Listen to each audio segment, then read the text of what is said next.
they didn't really have the specifics behind it. They didn't tell themselves, okay, I'm going to memorize the lyrics. I'm going to know all the key changes. I'm going to know whether or not I'm really in tune, literally my intonation. I'm going to do all these things. If they just said, I'm going to learn the music, it wasn't specific enough.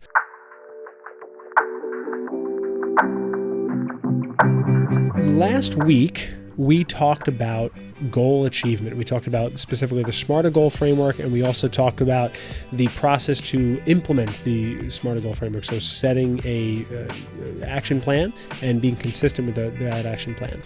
And now it is the second week of the new year, and our teens may or may not be in that position where they're setting new goals for their year. A lot of times I understand that teens are, more in line with the actual school year versus the fiscal year. So January doesn't always mean so much to them, but at the same time, there is a lot of refresh and restart and renew in January, especially for our older teens in junior and senior year of high school. What I want to talk to you about today is goal failure. What happens when these kids don't meet their goal? What happens when they fail the test, fail the class for that matter, when they don't get picked for the team, or when they don't get the part they wanted in the spring musical, whatever it is? What happens? How do we actually help them, and how do we help them mitigate the issues that come along with that? So again, last week we talked about the smartER goal framework. So what we're going to do this week is really dig into the end of that smartER, the evaluate and revise.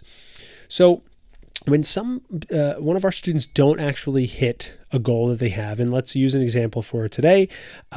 Let's use an example for going out for a role in the spring musical. They wanted specifically the lead role. They wanted, I'll use an example from my own life. They wanted Kevin Bacon from Footloose, baby, whatever. So they tried, they auditioned, they didn't get it. Let's go through this process. So first we have to evaluate what actually happened. Why did we not get it? Well, it could be a couple things. One, it could be that they implemented all the things that they wanted to do to achieve this goal. They took singing lessons. They took acting classes on the side, for 6 months prior. They studied the movie endlessly.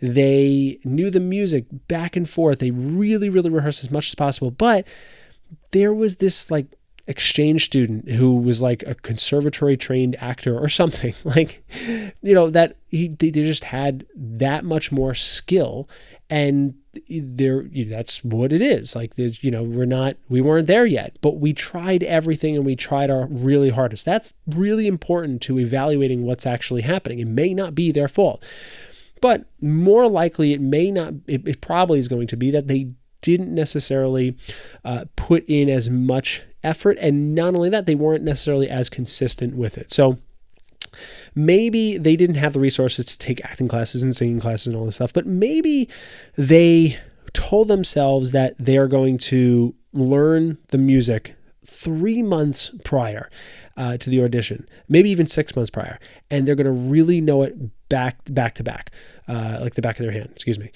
But they didn't really have the specifics behind it. They didn't tell themselves, okay, I'm going to memorize the lyrics.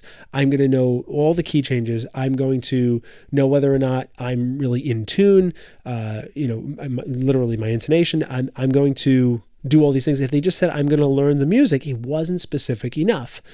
And again, we can go through this process of breaking down and evaluating what's going on, but then we have to actually revise it. Now, no. Will they be able to get that role next year? No, because I would be highly unlikely for a school to have the exact same musical run the next year. It's going to be something different.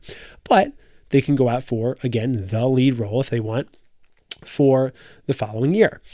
So how do we revise it? Well, again, we have to figure out whether it was a problem with consistency, a problem with our action plan in its entirety. Did we not do all the things at our resources that we had available to us? Or was it the fact that we just tried our hardest and there was somebody that happened to be better than us? But we have to revise it. So we have to figure out, what is my schedule going to look like? How can I spend more time and more focused time on working towards this goal next year? Now, that's actually fairly self-explanatory, but what we're also going to talk about in this video is we're going to talk about some of the other things outside of the smartER goal framework that happens when a kid actually fails at their goal that they wanted to achieve. The number one thing we have to work with them on is, number one, yes, they failed at that goal, but did they achieve a goal that they don't even realize that they set out for and they achieved? For instance, if this student didn't get the role of Kevin Bacon, but got the secondary leading role, I mean, that's incredible. That's absolutely incredible. So can you really say you failed? Yeah, sure, because the goal you set out for was, I wanted Kevin Bacon. But you need, and these kids need, to celebrate the wins along the way. They need to celebrate the fact that I've only been in one other musical. I have really no experience in this, and I got the secondary leading role. I got the right-hand man. I forget that guy's name in Footloose. What is that? Some like geeky country name. I don't know. I forget what it was. But yeah. That's awesome. We need to help them celebrate that. I don't have to tell you, students today are way too stressed, overwhelmed, and anxious about their lives and their futures. This is why I do what I do. As a youth speaker, I teach students to step back from the situation, see the choices they have in front of them, make great decisions, and build positive patterns around this process. Whether it's substance abuse, bullying, or stress about their digital lives, the students I've worked with have had some great success. So I want to work with your students. I want to come down to your school and your event and actually teach your students the art and the science of making great decisions. So click the link below and schedule your call with me so I can learn a little bit more about what you're looking for in your next speaker. Something else we can also do is help them with perspective. If oftentimes when we have type A students, we have students who are so tunnel visioned on creating and achieving a goal, they forget that, again, they may not even have the experience that some students have. They may not have the resources that other students have. So to have that perspective of being able to only control what you can control, your time and energy and effort, then that is what we really need to help them, because, again, with our impulsive prepubescent or pubescent brains that these kids are equipped with, is sometimes very hard to see the fact that they are doing everything they can, if they are, for that matter, and all they can do is try their best. And lastly, I think when it comes to motivation for the next time around, I hate that word motivation, or inspiration, whatever you want to call it, because I think it's kind of, it could be shallow without the context. But I think for today's purposes, let's just say motivation. To keep motivated, I think we have to help them discover their why. Because if they have a really strong why behind their goal and their mission to achieve this goal, then it's so much easier to stay motivated.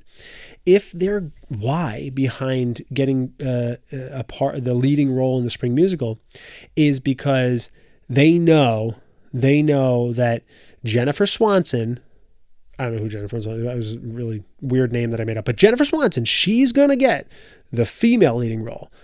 She always does. And I have a real big crush on her. So if I can get the male leading role, there's that kissing scene, and it's going to be awesome. Well, that's a really dumb why. That's a really stupid why, and that's going to really be a motivation killer. But if their motivation is because, I'm going to get deep here for a second, but if their motivation is because their father was a really huge Kevin Bacon fan, and their father passed away 3 years ago, and their father looking down on him, being able to have this role would be just a highlight of this kid's life, well then, holy crap, I mean, that's all the motivation you need. Now, again, I went huge different angles here. But I just wanted to make the point. We don't have to have as strong a why as that, but you can clearly see if your why is there, and if we're able to, when we revise this, to have a stronger why behind we want something, then it's going to help us. And more so, if we can't find out what our real strong why is, then the next time around, if they don't achieve it again, then it's probably not going to be that big of a deal for them, because they realize, well, it's something I wanted to try. I wanted to be in the musical before I graduated. Whatever, it's no big deal. There's always community theater. And with that being said, that is it for today. I hope you enjoyed today's episode. I hope you are able to help your teens navigate their failures, hopefully few and far between, but ultimately they're going to fail, and help them with their evaluation process and their realignment and rediscovery of their new goals. So that is it. Thank you so much. I hope you enjoyed today's show. I hope you were able to see an easier way to help your students actually redefine their failure and work through the evaluation and the revision process of that failure. And they're going to fail at things, so we're going to be there for them. If you like today's episode, then let me know by hitting like, hitting subscribe, and hitting the bell notification to be notified every time I release a new video. And if you like today's episode, then you're also probably going to like this one right over here.